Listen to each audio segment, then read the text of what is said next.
Alors nous sommes à Saint-Égonec, une commune du Pays Léonard, une très grande commune qui fut une grande paroisse.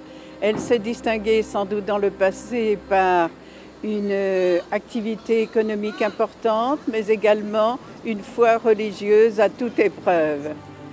Cette porte triomphale est composée de 4 piliers très massifs, granit bien entendu, et surmontés de sculptures, à la fois des niches, des gaudrons, des lanternons, toute figure architecturale de l'époque.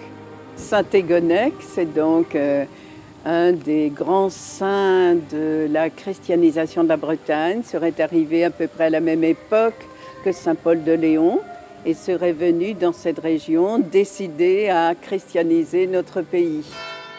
Édifié en 1610, le calvaire de Saint-Égonec est le dernier exemple des grands calvaires réalisés par l'atelier de l'Elorne.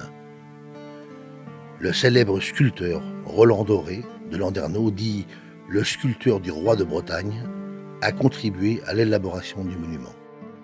Orienté nord-sud, situé face à la porte triomphale, il est la construction centrale de l'enclos.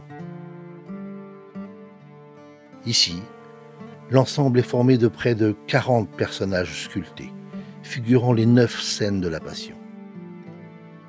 En illustrant les évangiles avec précision et grand souci de la chronologie, le calvaire répond par ailleurs à une volonté d'instruction des fidèles.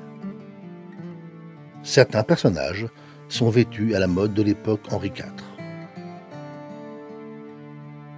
L'ossuaire de Saint-Égonec, édifié de 1676 à 1682, est un authentique chef-d'œuvre, un exemple parfait du style classique du Léon. Dans la crypte est installée une mise au tombeau, œuvre de Jacques l'Espagnol de Morlaix, un ensemble en chêne polychrome exécuté en 1702. La tour Renaissance de Saint-Égonec a été un peu copiée sur celle de Plébin, qui date de quelques années de plus.